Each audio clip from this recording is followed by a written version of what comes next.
General Pete Sullivan stood in the command center of the new Irregular Warfare Division and watched tactical displays that would have confused any military strategist from the past century. His forces were fighting the strangest war in human history, using tactics that combined Stone Age thinking with Space Age technology. Engineer Kate Morgan had become the most important person in the human military. Her workshop produced weapons that looked like they came from different time periods mixed together. Her latest creation, nicknamed the Caveman's Revenge, was a kinetic weapon that could launch asteroid chunks at nearly the speed of light.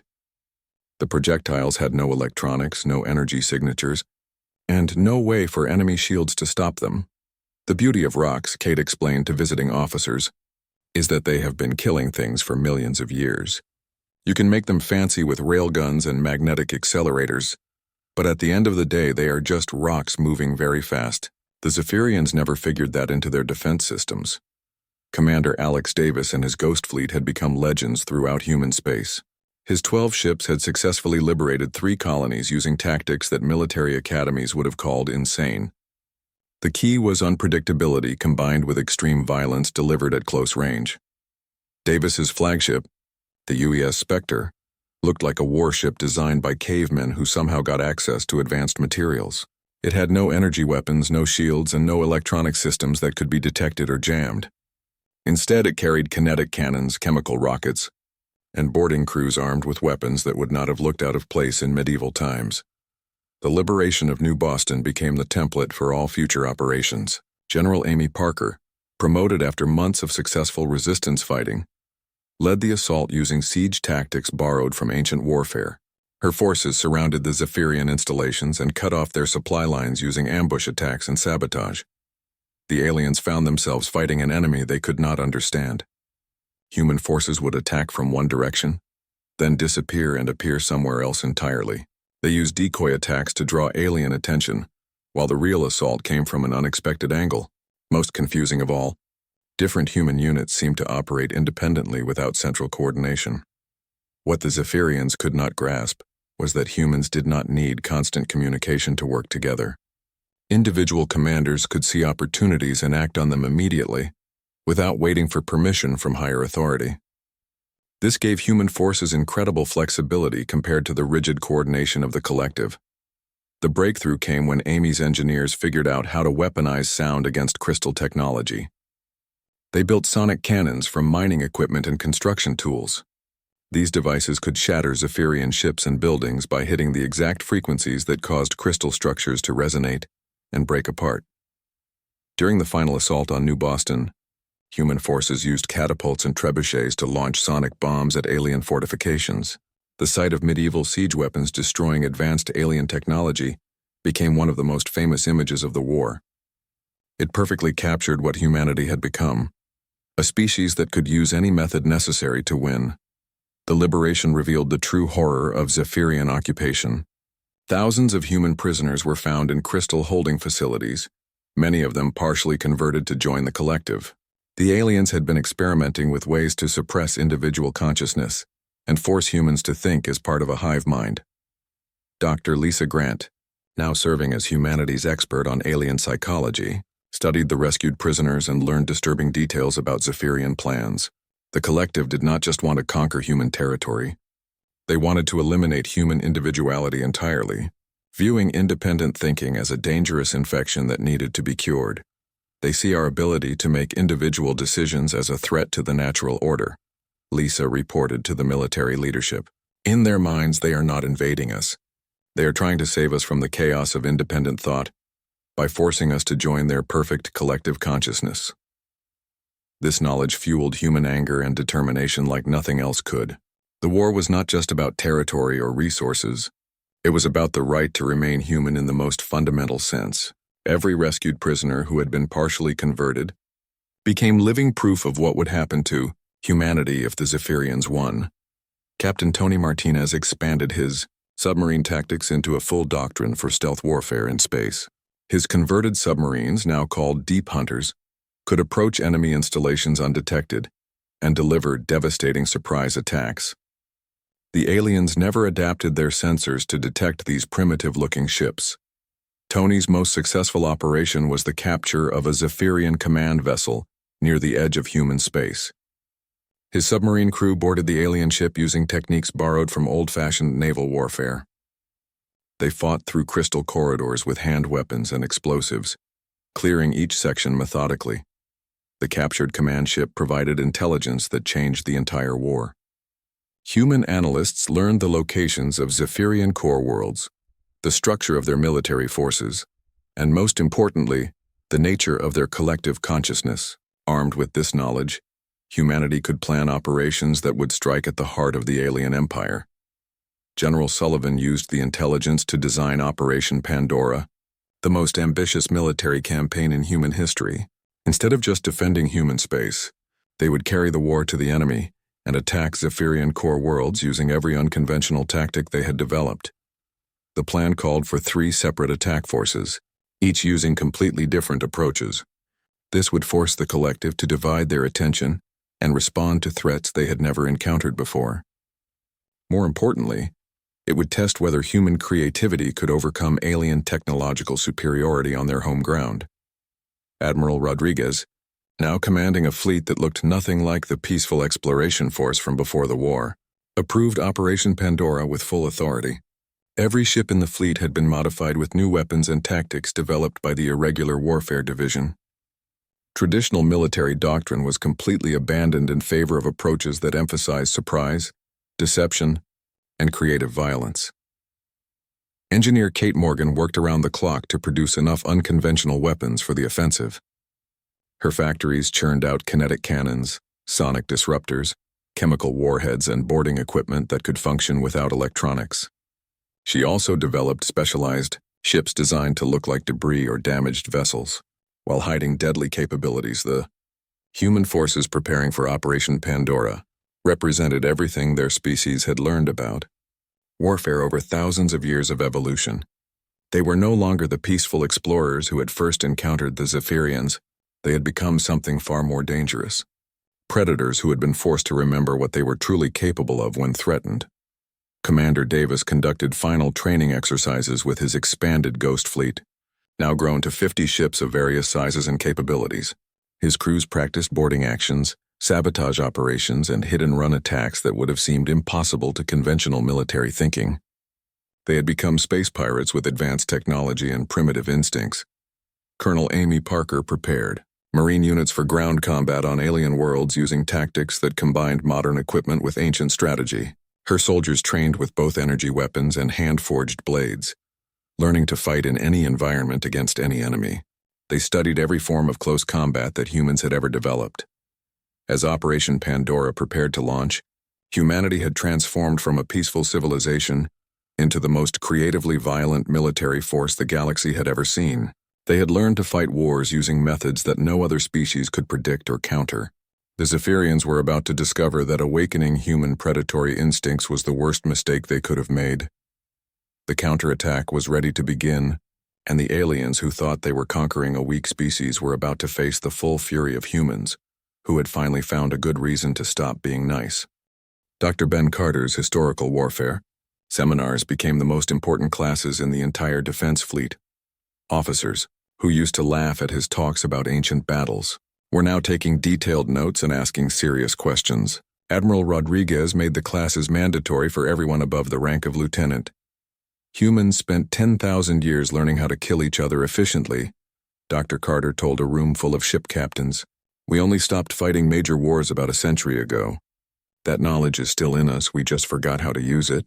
The Zephyrians think they conquered a peaceful species, but they actually woke up the most dangerous predators in the galaxy. Lieutenant Rick Stone stood up during one of the seminars. What about ambush tactics, he asked. The old Earth armies used to hide and attack when enemies were not expecting it. Could we do that with spaceships? Most of the older officers rolled their eyes at Rick's question, but Dr. Carter smiled. Exactly right, he said. The Zephyrians fight like they think, as one coordinated group following predictable patterns. They expect us to meet them in open battle with traditional fleet formations. But what if we did not do what they expected? Professor Helen Brooks was a psychologist who studied human behavior, but the war had given her research a new focus. The military asked her to write a report about why humans were so good at violence compared to other species. What she discovered surprised even her. Humans are unique, she wrote in her classified report. Most predator species hunt prey that is weaker than them. Most prey species just try to run away from predators. But humans evolved as both predator and prey. We learned to hunt dangerous animals, but we also learned to defend ourselves against things that wanted to hunt us. This made us incredibly adaptable in combat situations. Her report explained that human brains were wired differently from hive mind species like the Zephyrians. Where aliens thought as one group with shared knowledge, humans could think independently and make unpredictable decisions. This made human behavior almost impossible for the collective to understand or predict. On the occupied colonies, human resistance groups were proving Professor Brooks right. Colonel Amy Parker's network on New Boston had grown to include thousands of survivors spread across the entire planet. They used communication methods that no advanced alien technology could intercept. Hand signals, coded messages hidden in graffiti, and meeting schedules based on natural events like sunrise and sunset. Amy's fighters had learned to make weapons from anything they could find. Kitchen knives became throwing weapons, farming chemicals became explosives, and construction equipment became armored vehicles. They struck at alien installations and then vanished into hiding places that the crystal beings could not detect. The breakthrough came when Amy's team discovered that Zephyrian technology had a critical weakness. Their crystal structures resonated at specific frequencies, and certain sound waves could shatter them completely. Even better, common industrial acids could dissolve their armor if applied in the right concentrations.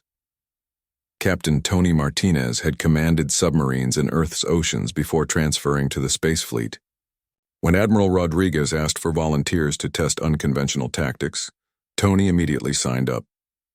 He took his old submarine, the UES Phantom, and had it converted for space operations using stealth technology borrowed from ancient underwater warfare. The Phantom looked nothing like a normal spaceship. It had no active sensors, no energy weapons, and no communication systems that could be detected by enemy scanners. Instead, it relied on passive observation, manual controls, and weapons that worked without electronics. Tony's crew had to navigate by looking at stars and calculating positions with paper charts, just like sailors did centuries ago. Their first mission was to attack a Zephyrian supply convoy traveling between conquered colonies. The Phantom drifted silently through space, powered by chemical rockets that produced almost no detectable emissions. When the alien ships passed nearby, Tony's crew fired crude kinetic torpedoes made from chunks of asteroid metal. The attack worked perfectly. The Zephyrian ships were destroyed before they even knew humans were in the area. Their sensors had been programmed to detect advanced energy signatures, not primitive projectile weapons. Tony's submarine tactics had caught them completely by surprise. Back in Zephyrian space, Captain Jake Morrison and Dr. Lisa Grant were still prisoners on the Crystal Station. But their captivity was giving them valuable intelligence about how the collective operated. Jake noticed that individual aliens had trouble making decisions when they were separated from the group mind. Lisa realized that the hive intelligence was actually a weakness as much as a strength. They cannot improvise, Lisa whispered to Jake during one of their brief private moments. Everything they do follows patterns that the whole collective agrees on. But if something happens that they did not plan for, they get confused and have to check with the group before responding. Jake started planning an escape using this knowledge. Instead of trying to overpower their guards with force, he would confuse them with unpredictable behavior that the hive mind could not process quickly enough to counter. The escape attempt came during a prisoner transfer between sections of the station. Jake pretended to have a medical emergency, while Lisa created a distraction by asking complex questions about Zephyrian culture. While the alien guards were trying to figure out how to respond to these unexpected situations, Jake grabbed improvised weapons made from broken crystal fragments. The confusion bought them just enough time to reach an escape pod and launch toward human space. The Zephyrians chased them, but Jake used evasive maneuvers that made no tactical sense according to normal military doctrine. Because the moves were illogical, the alien pursuit ships could not predict them. Admiral Rodriguez received Jake and Lisa's intelligence report with great interest. For the first time since the war began, humans had detailed information about Zephyrian weaknesses and capabilities. More importantly, They had proof that unconventional tactics could work against a technologically superior enemy. "Form the Irregular Warfare Division," Admiral Rodriguez ordered. "Put every officer who has suggested non-standard tactics in charge of their own unit. Give them whatever resources they need to experiment with new fighting methods." General Pete Sullivan, who had been promoted from colonel after showing exceptional creativity in fleet exercises, was put in command of the new division.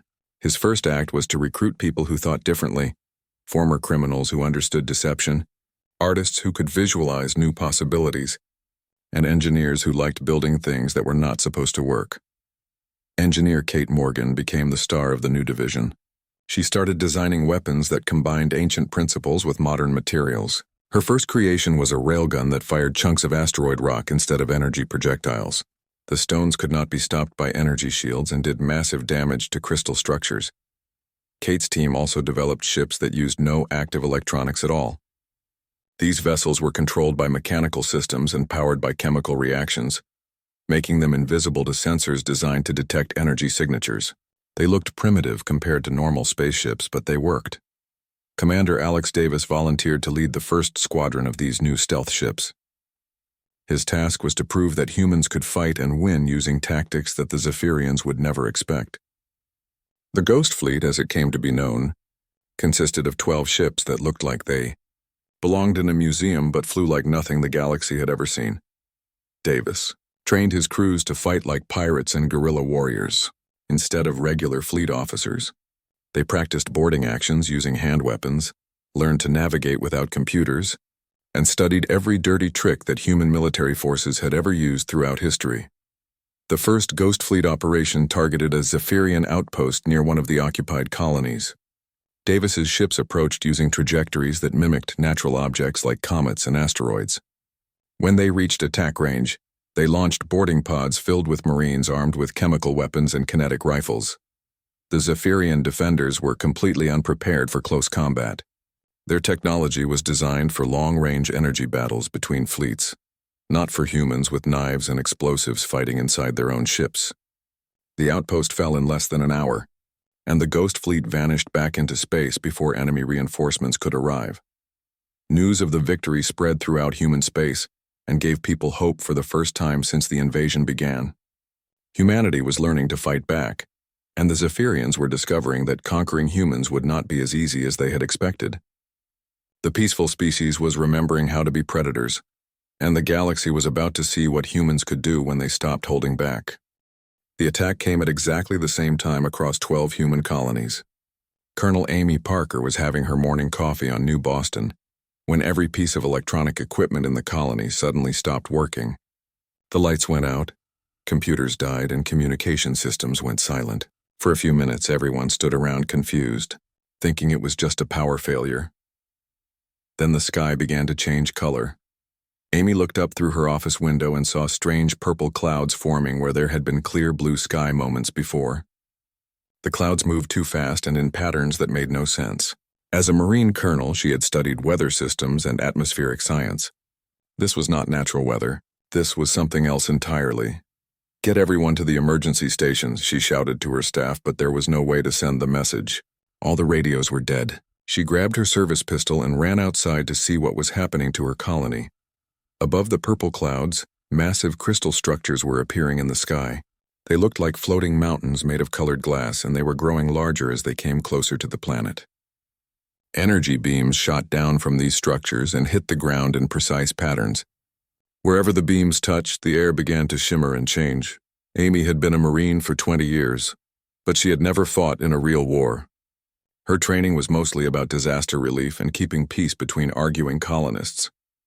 The weapons in the colony armory were designed for hunting dangerous animals or clearing land for farming. None of it was meant for fighting an alien invasion. Within hours, the Zephyrian crystal ships landed and began releasing machines that looked like giant metallic spiders. These machines started tearing apart human buildings and replacing them with crystal structures. The air itself was changing, becoming thinner and harder to breathe. Amy realized the aliens were transforming the entire planet to suit their needs. Dr. Ben Carter was at the Defense Fleet headquarters on Earth when the first reports started coming in. As a military historian, he was one of the few people who immediately understood what was happening. This was not a first contact situation gone wrong. This was a planned invasion using classic military tactics. They studied us, he told Admiral Rodriguez as they watched the reports from the 12 attacked colonies. They learned everything about our defenses and our technology before they made contact. The cultural exchange was just reconnaissance. Admiral Rodriguez stared at the tactical displays showing 12 human worlds under attack simultaneously. His fleet was spread out across 47 systems doing routine patrols and supply runs. It would take weeks to gather enough ships to mount any kind of response, and he was not even sure his peaceful exploration vessels could fight a real war. "What do we do?" the Admiral asked. "Our ships are not designed for combat. Most of our crew have never fired a weapon in anger." Dr. Carter pulled up files from his historical database. "We need to go back to basics," he said. "Modern warfare relies too much on advanced technology. When that fails, you need to use older methods. Humans were fighting wars for thousands of years before we had energy weapons and force fields." Commander Lisa Wu was patrolling the outer edge of human space in the UES Defender when she received the emergency broadcast. Her small ship had a crew of 30 and was designed for customs inspections and search and rescue operations. The heaviest weapon on board was a mining laser used for cutting through asteroid debris. Lisa immediately changed course toward the nearest attacked colony, but she knew there was little her tiny ship could do against an invasion fleet. As she traveled through hyperspace, she started thinking about unconventional tactics. Her grandfather had been in the old Earth Navy and used to tell stories about submarine warfare from centuries past. Back on New Boston, Amy Parker was learning hard lessons about fighting crystal aliens with conventional weapons. Energy rifles did nothing against their armor, and explosive charges just bounced off their shields. But she noticed something interesting when one of her Marines threw a rock at an alien machine in frustration. The impact caused strange vibrations in the crystal structure. Amy started experimenting with different materials and sounds. She discovered that certain frequencies could disrupt Zephyrian technology, and common industrial chemicals could weaken their crystal armor. It was not much, but it was a start. She began organizing the surviving colonists into small groups using hand signals and written messages, since all electronic communication was still jammed. The UES Explorer, still in Zephyrian space, suddenly found itself surrounded by alien warships. Captain Jake Morrison and Dr. Lisa Grant were taken prisoner along with their entire crew. They were brought to a massive crystal station where they could see the true scale of the collective. Thousands of Zephyrian beings moved through crystal corridors, but Jake noticed they all moved in perfect coordination, like parts of a single organism. When one alien learned something, all the others immediately knew it too. Dr. Grant realized she was seeing a hive mind in action, something that human psychology books said was theoretically possible, but had never been encountered. The aliens were fascinated by human individuality. They conducted experiments to understand how humans could make decisions independently, without being connected to a group mind. To the Zephyrians, individual thinking was like a disease that needed to be cured. They had conquered 17 other species by forcing them to join the collective and give up their separate identities. "They cannot understand us," Lisa whispered to Jake when the aliens were not paying attention. "Everything they know about warfare comes from studying species that think like them. But humans are different. We do not think as one group. We adapt and change and surprise even ourselves, Admiral." Rodriguez declared martial law across all human space and began recalling every available ship to defend Earth. But the reports from the attacked colonies were getting worse. 8 of the 12 worlds had gone completely silent. The other 4 were sending desperate messages about alien terraforming machines changing their atmospheres. Dr. Carter started teaching crash courses in pre-technology warfare to anyone who would listen. He showed fleet officers how armies used to fight before energy weapons and force fields existed. Most of them thought he was wasting time with ancient history, but a few younger officers started paying attention. Lieutenant Rick Stone was one of the officers who listened to Dr. Carter's lectures. Rick had grown up on a frontier world where people still use simple tools and old-fashioned methods for many tasks. He started thinking about ways to combine ancient tactics with modern technology. "What if we stopped trying to match their advanced weapons?" Rick suggested to his commander. "What if we use things they would not expect? Like kinetic weapons that do not need electronics, or stealth tactics that rely on human intuition instead of sensors." Most senior officers dismissed Rick's ideas as primitive nonsense, But Admiral Rodriguez was desperate enough to try anything. He authorized the formation of a special unit to experiment with unconventional warfare methods. On New Boston, Amy Parker's resistance movement was growing. Using pre-industrial communication methods, she had organized several hundred survivors into cells that could operate independently. They had learned to make weapons from mining equipment and farming tools. More importantly, they had learned to think like guerrilla fighters instead of regular soldiers. The Zephyrians controlled the cities and major installations, but they could not be everywhere at once. Amy's people struck at supply convoys and communication relays, then disappeared into forests and underground tunnels before the aliens could respond. It was not enough to win, but it was enough to survive and learn. The war that humanity thought could never happen had begun. 12 worlds were under attack, millions of people were dead or missing, and Earth's peaceful defense fleet was scrambling to figure out how to fight an enemy they did not understand. But in hidden corners of the conflict, a few humans were beginning to remember what their species had always been good at: adapting, surviving, and finding ways to hurt things that tried to hurt them first. The age of human peace was over, and something much older and more dangerous was starting to wake up. Captain Jake Morrison stood on the bridge of the UES Explorer and watched the stars drift by through the main window. 3 years into deep space, and he still loved this view. The ship moved quietly through the empty darkness between systems, carrying its crew of 200 toward their next discovery.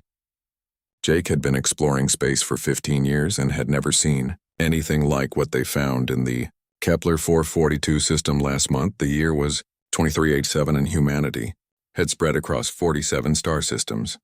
Wars were something people read about in history books now. The last real fight happened over a century ago, when the Mars colonies argued with Earth about mining rights.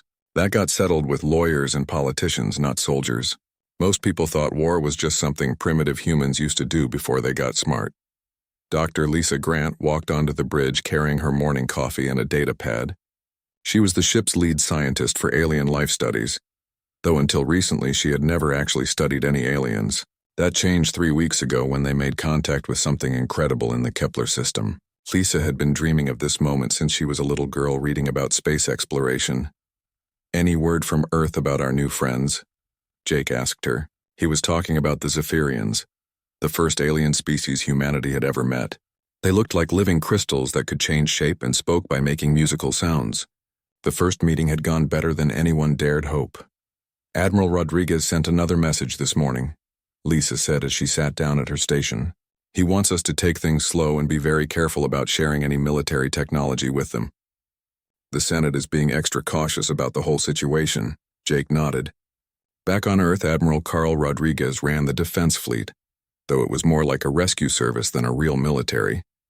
His ships spent most of their time helping colonies with natural disasters or medical emergencies. The idea of actually fighting someone seemed impossible to most people. Senator Maria Johnson, who led the committee that dealt with relations between different human worlds, was pushing hard for peaceful contact with the aliens. The Zephyrians had seemed friendly enough during their first few meetings. They lived in huge crystal cities that floated in space around their home star. When they talked to humans, they created beautiful music that somehow turned into words people could understand. They were curious about human art and music, and they offered to trade some of their energy technology for examples of human culture. Lisa pulled up the reports from their latest communication with the aliens. "They want to invite a group of human representatives to visit their main worlds," she said. "It sounds like they want to have some kind of big cultural exchange program. They seem very excited about learning more about how humans think and create art." "That sounds wonderful," Jake said, though something in his gut felt uneasy. He had been in space long enough to know that things that seemed too good to be true usually were. But he pushed the feeling away. Maybe he was just being paranoid because this was all so new and strange.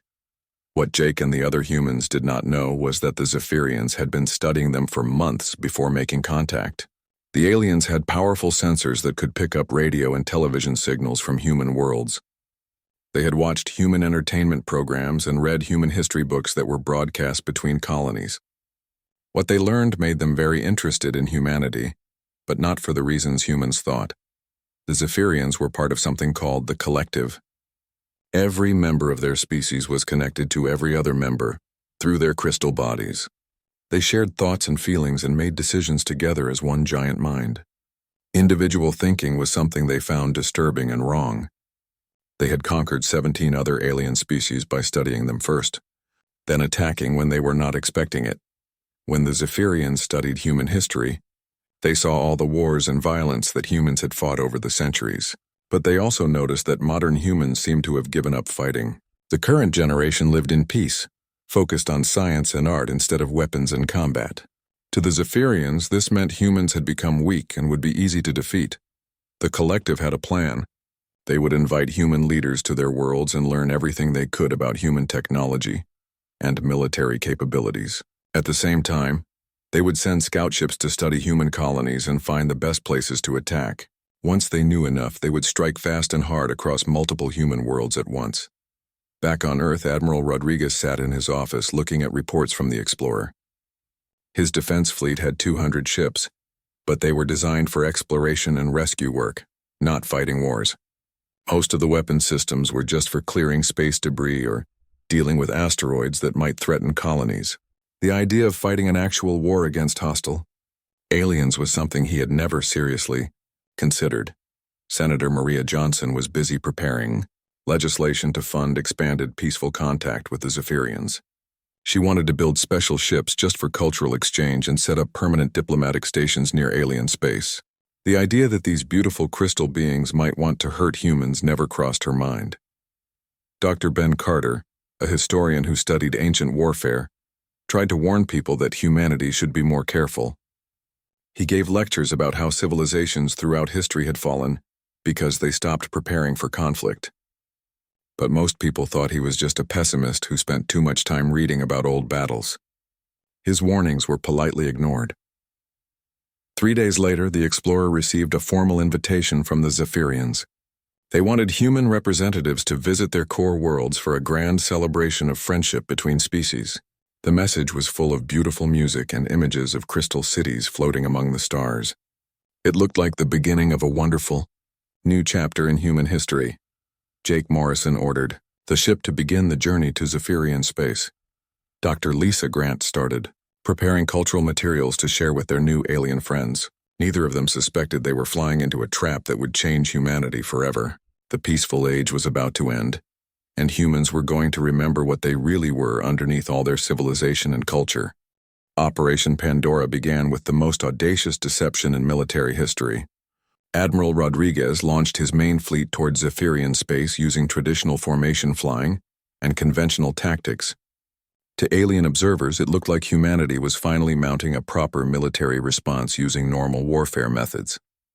Captain Jake Morrison, now commanding the rebuilt UES Explorer, led this decoy force with orders to make as much noise as possible. His ships broadcast on all frequencies, used active sensors constantly, and moved in predictable patterns that any military strategist would recognize. The goal was to draw every Zephyrian ship to defend against what appeared to be humanity's primary assault. The deception worked perfectly. The collective concentrated their entire defense fleet to meet what they thought was the main human attack. Their hive mind mentality made them assume that humans would fight as one coordinated force, just as they did. They could not imagine that the obvious assault was actually a distraction for something much more creative. While the Zephyrians focused on Jake's fleet, Captain Tony Martinez led the second prong of the attack using his Deep Hunter submarines. These ships approached Zephyrian core worlds disguised as space debris and damaged vessels.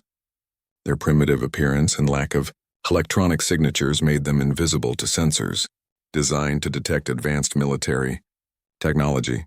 Tony's submarines carried special cargo that represented the darkest creativity of human warfare psychology. Instead of conventional soldiers, his ships were filled with volunteers from Amy Parker's resistance fighters.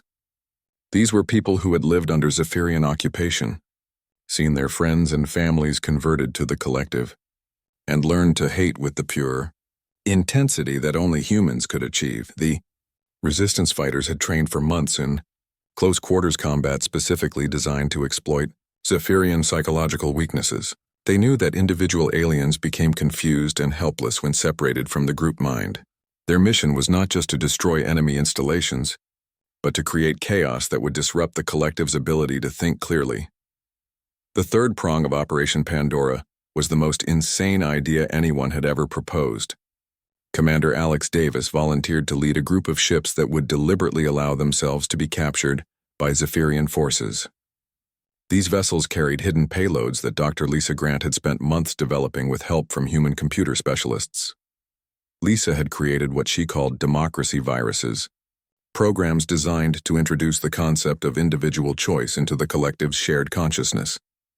The viruses were not meant to destroy Zephyrian minds, but to give individual aliens the ability to think independently for the first time in their species' history. The most violent thing we can do to a hive mind, Lisa explained to the mission commanders, is teach it that every individual has the right to disagree with the group. We are not going to kill them. We are going to give them free will and let them destroy themselves with arguments and different opinions. The democracy viruses were hidden inside what appeared to be normal human computer systems. When Zephyrian technicians tried to study captured human technology, the viruses would spread through their crystal networks like an infectious idea. Each alien exposed to the concept of individual choice would begin questioning the decisions made by the collective. Alex Davis and his volunteer crews knew they were probably flying to their deaths. Once captured, they would have to survive Zephyrian interrogation long enough for the viruses to spread through enemy systems. It was the ultimate sacrifice mission, requiring people willing to die for the chance to free an entire alien species from hive mind slavery. The attacks began simultaneously across 17 Zephyrian worlds. Jake Morrison's conventional fleet engaged the main enemy defense forces in massive space battles that looked like traditional warfare. Energy weapons blazed between ships, shields flared under bombardment, and tactical displays showed fleet movements that any military academy would have recognized. While the collective focused on this familiar threat, Tony Martinez's submarines struck at infrastructure targets using methods that no alien strategist had ever imagined. His resistance fighters emerged from hidden compartments in disabled ships and attacked Zephyrian installations. With weapons made from household chemicals and farming tools, the aliens found themselves fighting humans who moved through their crystal cities like ghosts, striking at random targets before vanishing into hiding places that should not have existed. Worse yet, these attackers seemed to operate without any central coordination, making their actions impossible to predict or counter. Amy Parker led ground assaults on 3 different worlds simultaneously, using siege tactics that the Zephyrians could not understand. Her forces surrounded alien strongholds and attacked using catapults, trebuchets, and battering rams, powered by advanced materials science. The sight of humans using medieval warfare against space-age technology broke something in the alien collective psychology. The breakthrough came when Alex Davis's captured ships successfully introduced democracy viruses into the Zephyrian communication network. Individual aliens began experiencing something their species had never known: the ability to have private thoughts that were not shared with the group mind. At first, the effect was subtle. Individual Zephyrians would hesitate before following group decisions, or question why certain orders were necessary. But as more aliens became infected with the concept of free will, the collective's unity began breaking down. Arguments erupted between different factions within the hive mind. Dr. Lisa Grant monitored the psychological warfare campaign from a command ship hidden in asteroid fields near Zephyrian space. Her instruments detected massive disruptions in alien communication patterns as individual members of the collective began thinking independently. For the first time in millions of years, it is working, she reported to Admiral Rodriguez. The hive mind is fragmenting as individual aliens discover they can choose to disagree with group decisions. They are experiencing the chaos of democracy, and they do not know how to handle it. The Zephyrian response was desperate and terrifying. Realizing that their entire civilization was under threat from the spread of individual consciousness, the collective decided to destroy humanity completely. They assembled every remaining warship into a massive fleet aimed directly at Earth, intending to eliminate the source of the infection before it could spread further. Humanity's answer to this threat was the most creative act of warfare in galactic history. Engineer Kate Morgan had been secretly working on a project that combined human engineering with the philosophical implications of the war. If the Zephyrians wanted to destroy Earth, humans would turn the planet's moon into the ultimate kinetic weapon. Operation Last Dance required converting Luna into a guided projectile aimed at the Zephyrian homeworld. Using a combination of gravitational manipulation and massive chemical rockets, human engineers began moving the moon out of Earth's orbit and accelerating it toward enemy space at a significant fraction of light speed. The psychological impact was immediate. When the Zephyrian collective detected a planetoid-sized object moving toward their core system, they realized that humans had escalated beyond anything they thought possible. The species they had dismissed as weak and peaceful was threatening to destroy an entire star system using a moon as ammunition. But the ultimate weapon was not the threat of physical destruction. As the moon approached Zephyrian space, it broadcast Dr. Lisa Grant's democracy viruses on every possible frequency. The message was simple. Every individual consciousness had the right to choose its own destiny, even if that meant disagreeing with everyone else. The collective finally understood what they were fighting. Humanity was not just defending territory or seeking revenge. They were spreading the most dangerous idea in the universe, the concept that individuals could think independently and make choices without group approval. To a hive mind, this was worse than death. The war ended not with the destruction of either species but with the Zephyrian surrender, and a request that stunned everyone involved. The aliens, now fragmenting into billions of individual consciousnesses for the first time in their history, asked humanity to teach them how to live as separate beings with free will. Some humans, led by Dr. Lisa Grant, advocated for mercy and education. Others, represented by General Pete Sullivan, argued for the complete elimination of a threat that had tried to destroy human individuality. The debate that followed would define humanity's role in a galaxy that now saw them as the species capable of weaponizing the very concept of free thought. The final scene showed Earth's moon returning to its proper orbit, but the galaxy would never be the same. Humanity had fought a war using creativity, adaptability, and the ultimate philosophical weapon, the idea that every individual consciousness deserved the right to think differently from everyone else. The peaceful species that had discovered space travel was gone forever, replaced by something far more dangerous and far more human, a civilization that had learned to fight wars by giving their enemies the gift of free will, possibly the most violent act of warfare ever conceived.